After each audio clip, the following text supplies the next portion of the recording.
It was the kind of silence that only winter knows, heavy, patient, almost sacred. The Colorado forest lay under a soft quilt of snow, its trees frozen like old guardians.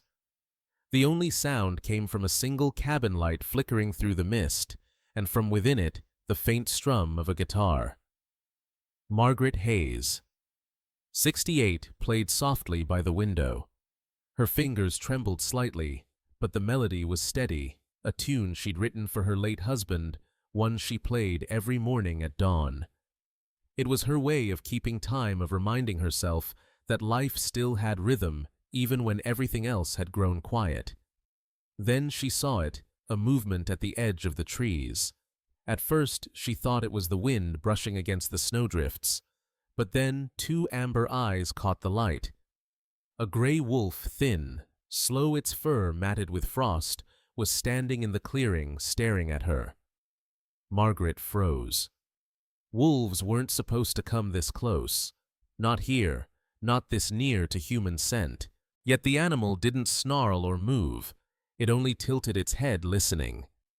She kept playing. One slow chord, another. The wolf sat down. It wasn't fear that filled her. Then it was wonder. She could see its ribs, the slight tremor in its body. This creature was old, weakened, far from its pack. But there was something else in its eyes. Not hunger, not threat. Something closer to longing. Minutes passed. The snow fell harder. The melody deepened, filling the air between them like a fragile bridge. And when the final note faded, the wolf gave a low, almost musical sound, a broken, breathy howl, and disappeared into the trees. Margaret stood by the window long after it was gone. Her heart was racing, her hands shaking, not from fear, but from a strange pull she couldn't name.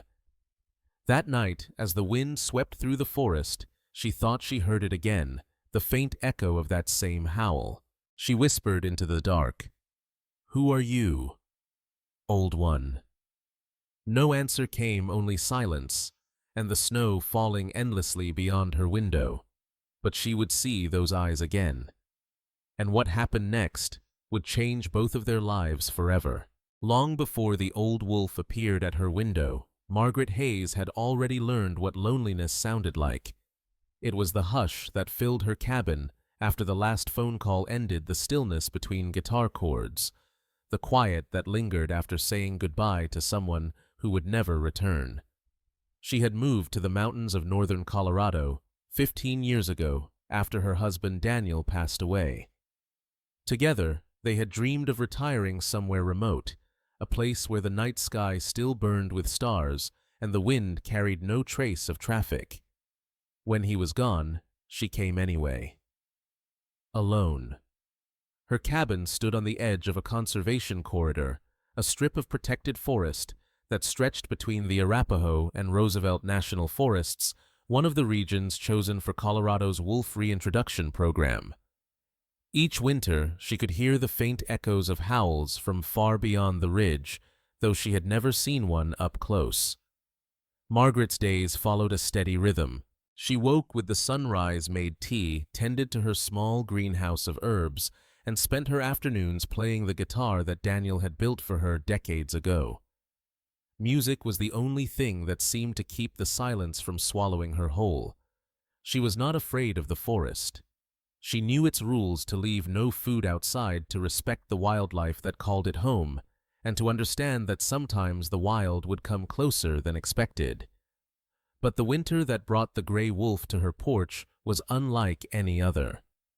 That year, the local paper Colorado Newsline had reported a worrying trend. Several reintroduced wolves had died near highways or been caught in conflicts with ranchers. Survival rates were dropping. Experts said older wolves often struggled the most, especially those injured or without a pack. Margaret read every article, clipping them into a scrapbook she kept by her armchair. She didn't know why, maybe because something in those stories reminded her of herself. Creatures trying to adapt to survive, even when their world had changed beyond recognition. Every afternoon at 4, Margaret sat by the window, playing the same slow melody, Daniel's song. Sometimes she played it for herself. Sometimes she imagined she was playing it for the forest, as if the mountains themselves were listening. On the day she first saw the wolf, the air had been colder than usual, so cold it hurt to breathe. She had almost skipped her routine, but something inside urged her to play anyway. And that's when she saw him, the old gray shadow that would later be called Harmony. At first she told no one. She thought it was a trick of the light, or perhaps her loneliness playing games. But as days passed, the tracks in the snow appeared again, larger than a dog's, leading from the tree line to the same spot near her porch. The wolf had been coming back. Listening. Margaret began leaving her window slightly open when she played, letting the music drift into the forest. And though she couldn't explain why, she felt watched, not with fear, but with a strange mutual curiosity. That night she wrote in her journal, "There's something in those eyes. Old pain, maybe. Or wisdom. I wonder how many winters he's survived." For weeks she tried to reason with herself. Wolves are wild. You can't feed them. You can't befriend them. That was what every ranger and wildlife official said, and she agreed. But the heart doesn't always follow rules written on paper. Sometimes when she played, she could swear she heard a distant hum, a faint breathy sound rising from the trees, as if something out there was trying to join her melody. The more she listened, the less alone she felt. It wasn't until early February that the moment came, the one that would change everything. The day she stepped outside and realized the music had truly reached him. It happened on a gray morning, when the snow had hardened into thin, glittering ice.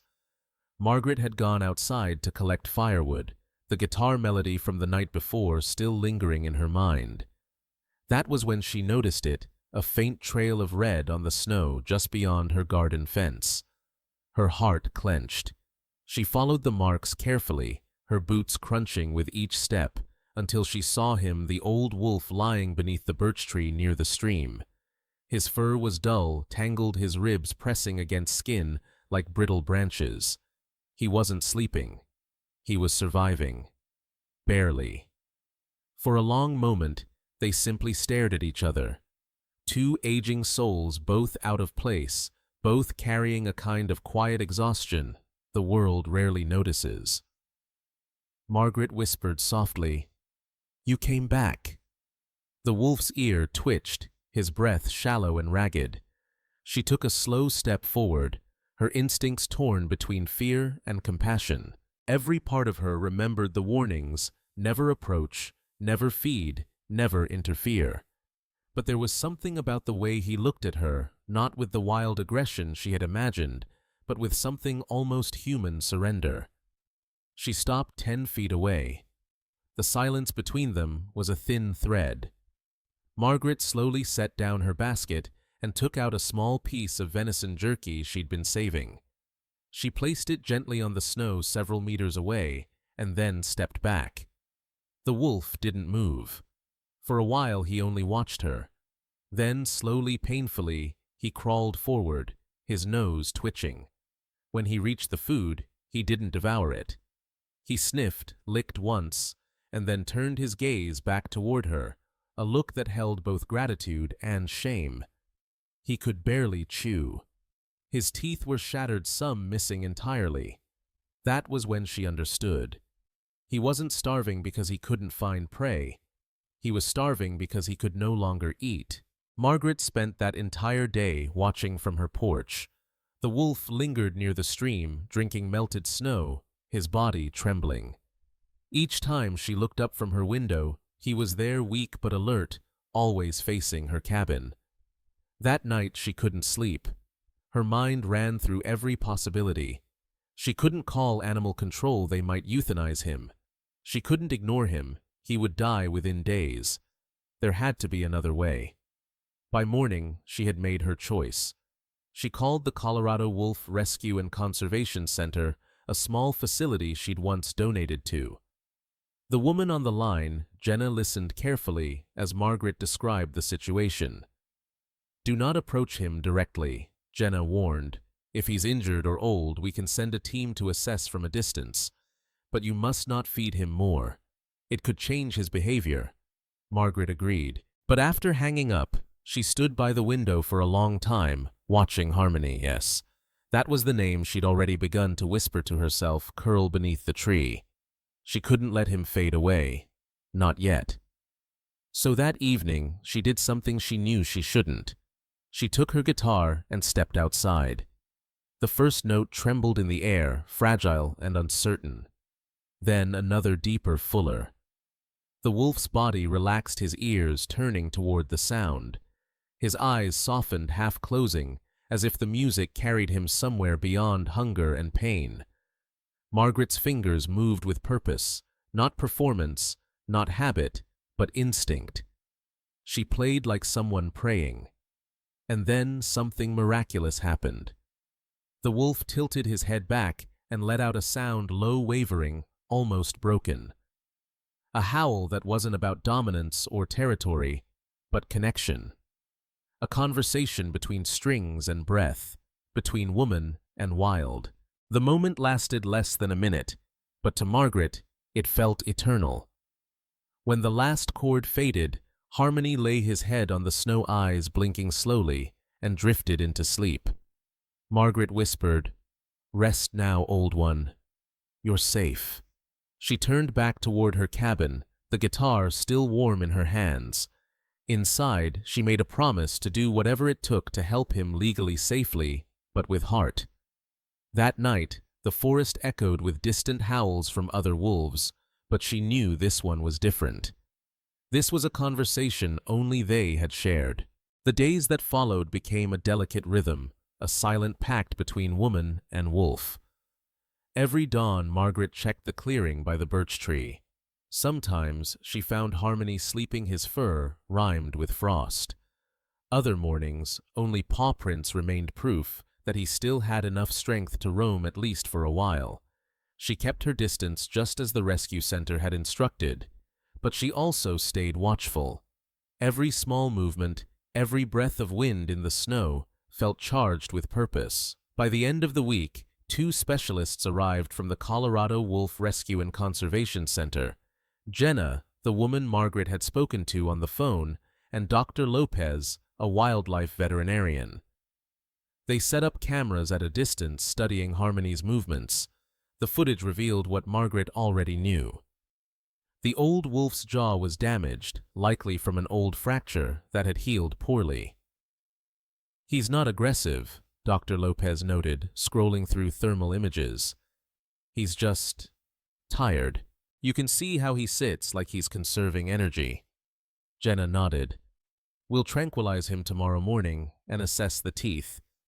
If we can treat him, we'll bring him to the sanctuary for a few weeks before release." But that night, something unexpected happened.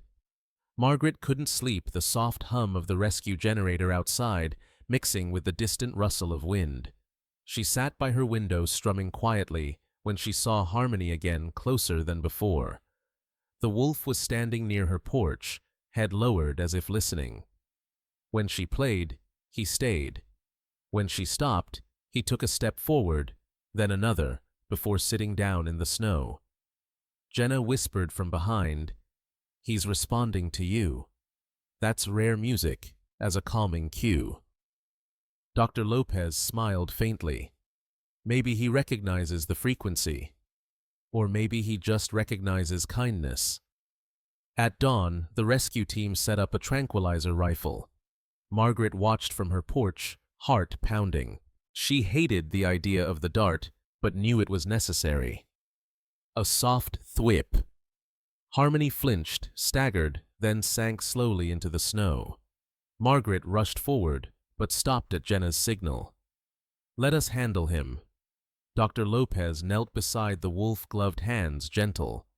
"Old male, at least 12, maybe 13, he murmured. "Malnourished. Broken canines, some infection." They loaded Harmony onto a stretcher, wrapping him in insulated blankets. Before closing the rescue van, Jenna nodded toward Margaret. "You can visit the center. You helped us find him." For a moment, Margaret reached out her fingers, brushing the fur along his neck. Coarse, but still alive. "Hang on, old one," she whispered. Days later, she visited the sanctuary, a quiet valley surrounded by pine ridges. The air smelled of medicine and pine resin. Harmony lay in a large enclosure, a heating lamp above him, his jaw carefully bandaged. The vet smiled when she arrived. "He's responding well. We're starting soft feeding ground meat mixed with broth." Margaret watched as Harmony licked the bowl slowly, his eyes half closed with exhaustion. When he lifted his head, their gazes met again. Recognition. Calm. Jenna approached with a clipboard. "Would you like to help us monitor him for a while? It might help him stay relaxed." Margaret hesitated. She wasn't trained for this. But something in her heart said yes. Weeks passed. Harmony grew stronger. Margaret learned the subtle signs, the twitch of his tail, when he was content, the way he circled before lying down, the small rumble that wasn't a growl but a sigh. Each evening before leaving, she played her guitar quietly in the observation room. And each time Harmony would lift his head, eyes closing as though the notes carried him to the forest he once knew. One night, Dr. Lopez found her there. "You know," he said softly, "wolves recognize patterns. If he connects your music with safety, it means he feels secure again." Margaret smiled faintly. Maybe music isn't just for people, but not every day was peaceful. One morning, Harmony refused to eat. His breathing grew shallow. Panic spread through the staff. An infection had returned, a small abscess in his jaw. The vet prepared antibiotics while Margaret waited outside, heart heavy. For hours she sat there, snow piling on her coat, whispering prayers she hadn't said in years. Then, near dusk, Jenna opened the door and smiled. "He's stable." Stubborn old boy pulled through. Margaret laughed through tears. So did I. From that day, the bond between them deepened, not one of ownership, but of understanding. They were both old, both broken in ways the world didn't see. Yet somehow together, they had found a rhythm again. By the start of spring, Harmony's fur had regained its silver sheen. He could chew again, walk without limping. But with recovery came the next truth. Wolves do not belong in cages, no matter how kind the hands that heal them. Soon the question of his release would rise, and with it, the hardest choice of all. Spring came to the Colorado mountains like a hesitant visitor. Snowmelt ran in thin ribbons through the gullies, the pine needles glistened with dew, and the air smelled of earth again. The sanctuary buzzed with renewal birds, returning, rescued coyotes, being released, and above all, Harmony standing once more on his 4 steady legs. For Margaret, each visit now carried both joy and a growing ache. She knew what was coming. Dr. Lopez had been clear. Harmony's recovery meant he could soon be released back into the monitored reintroduction zone. "His instincts are returning," he told her one afternoon as they watched from the observation platform. "He paces the fence line at night. That's a good sign he's remembering who he is." Margaret nodded, her hand resting on the railing. "And when he remembers completely," she said softly, "he'll leave." Lopez gave a gentle smile. "That's what healing is, Mrs. Hayes." In early June, wildfires began sweeping through the western ridges. It had been an unusually dry season, days of relentless sun, no rain, and winds that howled louder than the wolves themselves. Margaret could smell smoke long before the first alert reached her cabin. That evening, she turned on the radio, emergency notice for Larimer County. Wildfire, approaching containment zone. Evacuations recommended for residents within 5 miles of State Route 14. Her breath caught. The rescue center was within that zone. Without thinking, she grabbed her coat, her guitar, and keys. The forest road was already thick with haze by the time she reached the ridge. Fire crews were scattered along the roadside, orange vests glowing through the smoke. "Ma'am, you can't go any farther," a ranger shouted, blocking her path. My wolf! He's in there! Wolves can run, ma'am. You can't. But she didn't turn back. Not yet. When she finally reached the sanctuary, Jenna and Dr. Lopez were already loading animals for relocation: foxes, eagles, smaller wolves. Harmony's enclosure was empty. He's gone, Jenna said, coughing through her mask. The wind snapped the fence hours ago. He slipped into the woods. For a second, the world went silent. Gone. The words sank into her chest like a weight. Margaret staggered back, choking on smoke, until her hand brushed against something familiar, her guitar case. No, she whispered, shaking her head. He listens to me. He always has. Ignoring the shouts behind her, she climbed the ridge path, smoke swirling around like ghosts. Flames flickered through the lower trees, sparks snapping at her coat. She could barely see more than a few yards ahead, but she followed the faint rhythmic sound, a low, distant howl. There he was. Harmony standing on the ridge, the firelight painting his silver fur with streaks of red and gold. His chest rose and fell heavily, but his eyes locked on hers. "Come on!" she cried out, her voice hoarse. "This way!" He didn't move. The fire roared closer, a living wall of sound and heat. So she did the only thing that made sense to her. She set the guitar against her knee, struck a chord, the melody she'd played every day for months. The first note cracked through the noise. The second echoed trembling but clear. And then, just like before, Harmony tilted his head, ears turning toward her. "Come on, old boy," she whispered, strumming faster. "Follow the sound." Step by step, he began to move. Through the smoke. Through the chaos. Toward her. By the time they reached the lower ridge, the rescue team had spotted them. "Over here," Jenna shouted. Two firefighters grabbed Margaret, pulling her into the truck. Harmony hesitated, the noise, the lights, the humans, all unnatural. "Leave him," one of the rescuers yelled, but Margaret turned, eyes blazing through soot. "He's coming." She played one last note, a single trembling chord. Harmony leapt from the ridge, landing beside the truck's open gate. Dr. Lopez aimed a tranquilizer dart, the only safe way to bring him in without panic. The dart struck gently, and Harmony slumped, breathing steady. Margaret reached through the bars, her soot-streaked hand brushing against his fur.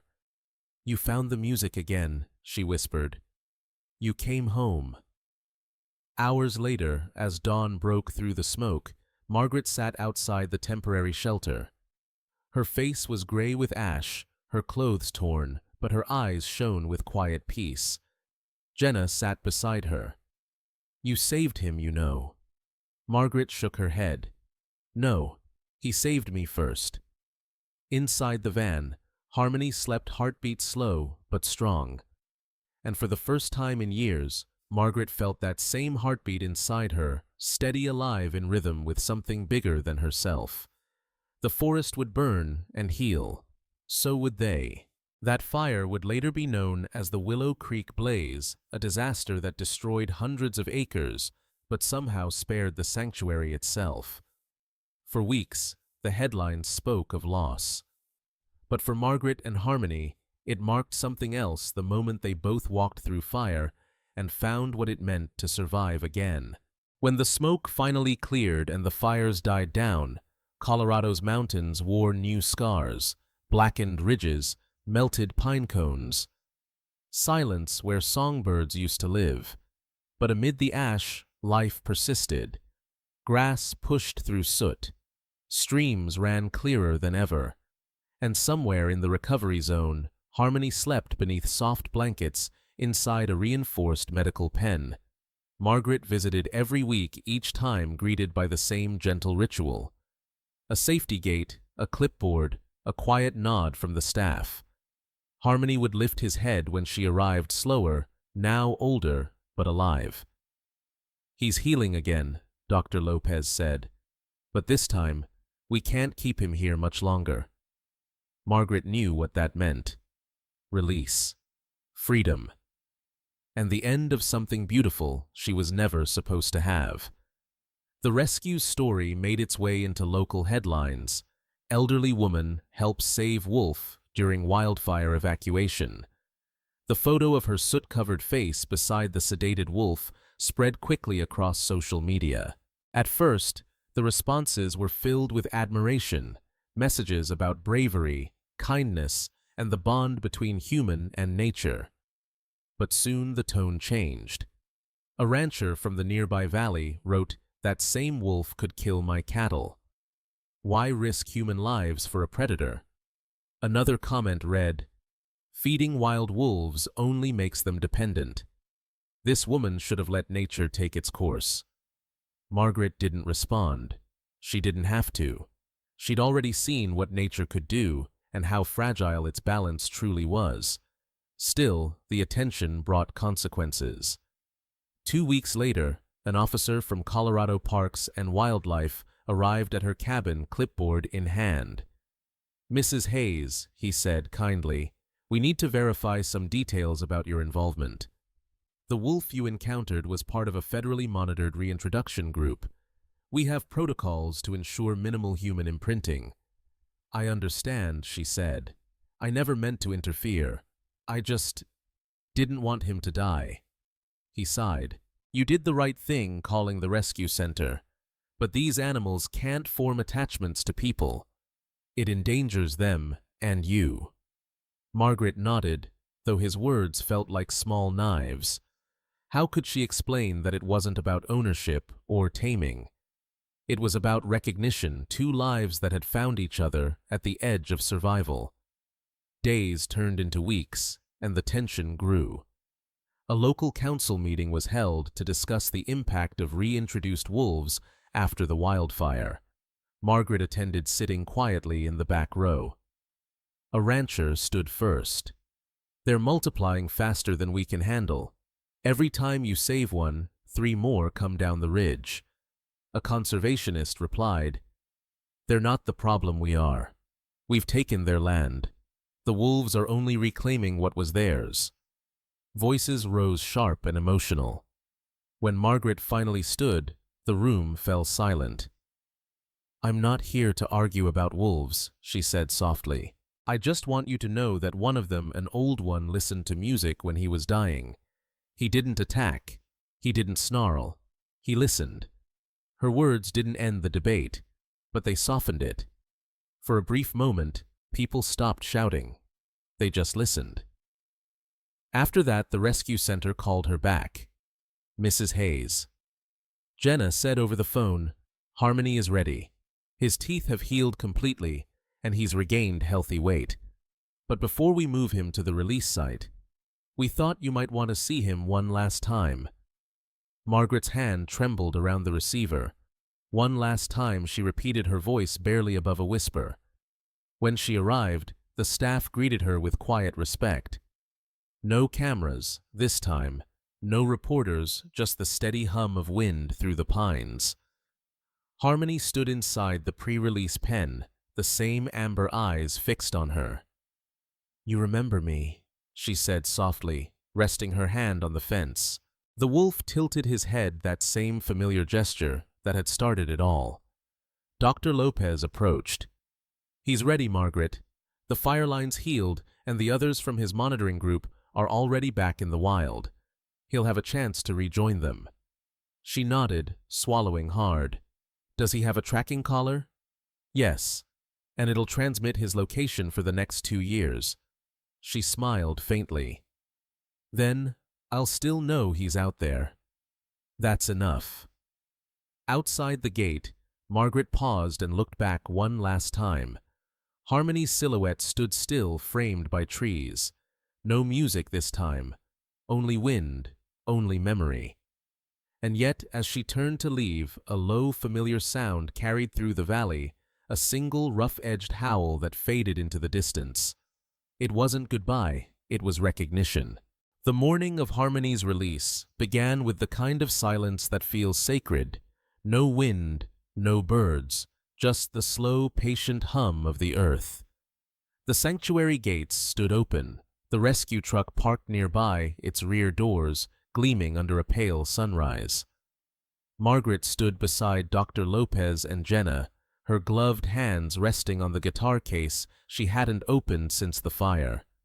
They had chosen a spot deep within the protected corridor, an area where the forest had already begun to heal. The same ridge where he had first appeared months ago now glistened with new grass, the first signs of wildflowers pushing through the ash. "It's fitting," Jenna said quietly. "He returns where he began." Margaret nodded, her breath fogging in the cold air. That's the only way stories like this should end. When they opened the crate, Harmony didn't rush out. He stepped forward slowly, sniffing the air as if remembering a world he once knew. His fur shimmered silver under the morning light, the faint scars on his muzzle catching like threads of fire. Margaret knelt a few feet away, her knees pressing into damp soil. He turned toward her, no fear, no confusion, only recognition. "Go on," she whispered. "You don't need to listen to me anymore." The wind stirred, carrying the scent of pine and smoke, the smell of every season they had shared. But Harmony stayed still, watching her. Then gently, she opened her guitar case. The strings had dulled, the wood darkened by ash. Yet when she strummed the first note, the sound rose like something remembered from a dream, fragile, pure, alive. The forest seemed to pause. Even the rescue team went silent. The melody drifted through the clearing, simple and familiar, the same tune that had once bridged the distance between them. And as it played, Harmony lifted his head and howled. It wasn't a cry of pain nor warning. It was song. When the final note faded, Harmony took a step back, then another, his gaze steady on hers. He turned toward the forest, paused once more, and gave a single low howl, softer this time, almost a whisper. Then he was gone, slipping between the pines until his gray fur disappeared into the light. Margaret stayed where she was, guitar resting against her knee. Tears blurred her vision, but she didn't wipe them away. She wasn't crying out of loss. She was crying because something inside her had finally been returned, not to her, but to where it belonged. Jenna placed a hand on her shoulder. "You did right by him." Margaret smiled faintly. "He was never mine to keep. I just reminded him of the song." A week later, the first tracking report came through. The radio collar signal placed Harmony 30 miles north near a ridge called King Mountain Territory, once home to a small wolf pack. He was moving steadily, his path overlapping with another wolf's signal, possibly a young female. When Margaret received the news, she laughed softly to herself. "So you found someone who can keep up with your music." That night, she sat by her window, just as she had the day he first appeared. Outside, the world was quiet again. The stars hung heavy over the mountains.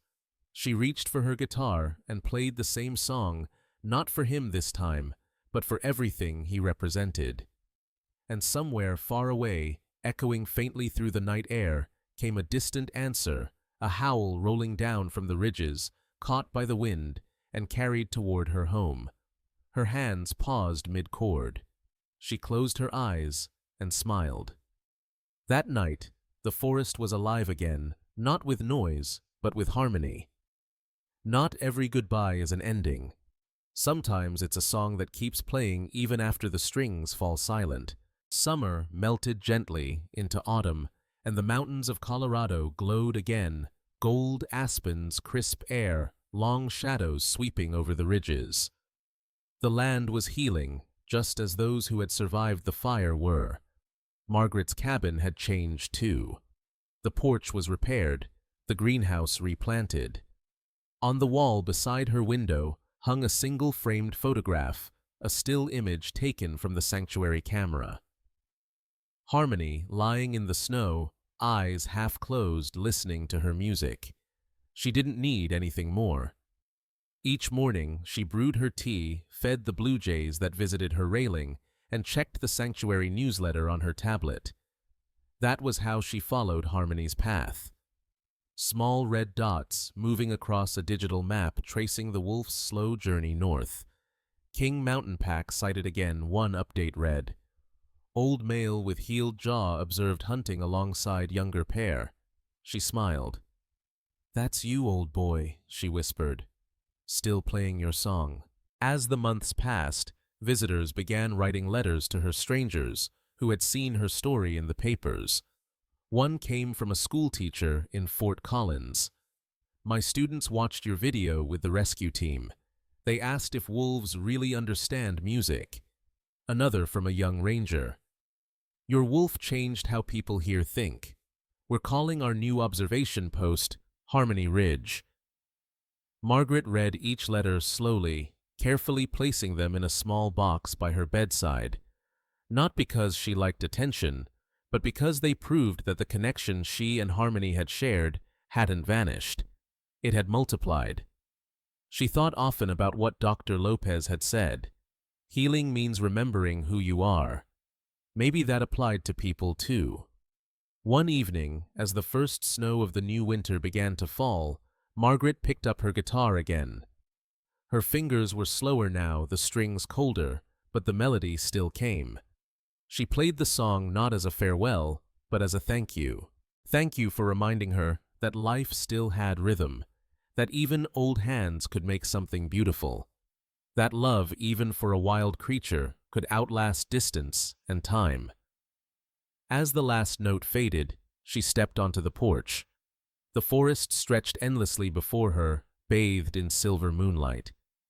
And then she heard it, faint at first, but unmistakable. A long, low howl rising from the distant ridge. Her breath caught. Tears filled her eyes.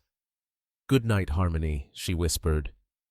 Winter returned as it always does, but the silence that once filled her life was no longer empty. Now it was full of echoes of memory, of music carried by wind and snow.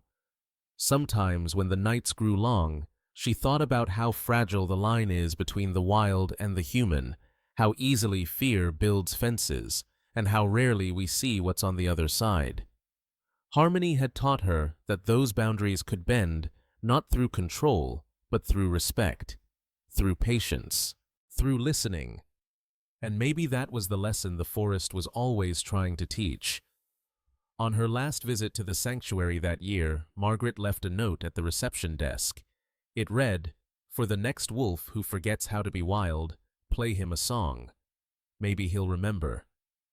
The staff framed it beside the entrance beneath a photo of Harmony at release. Visitors still read it before entering.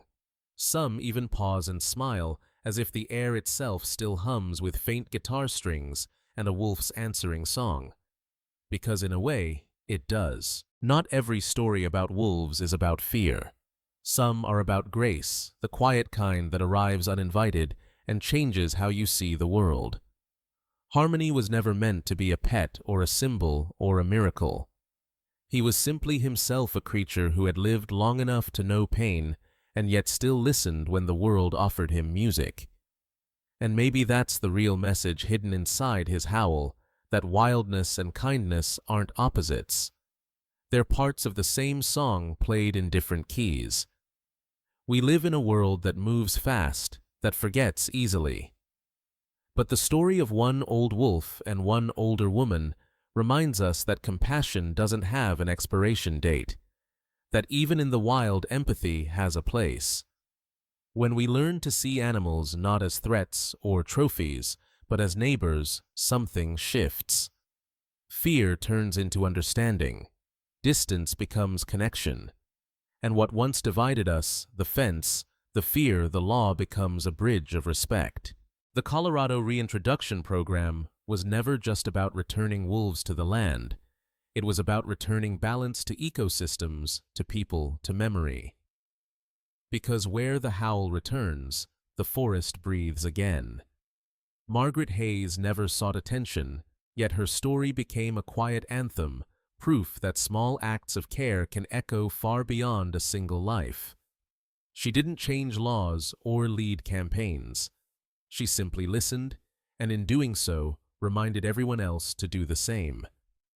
Somewhere tonight, A pack moves through the Colorado pines. Their paws press into soil once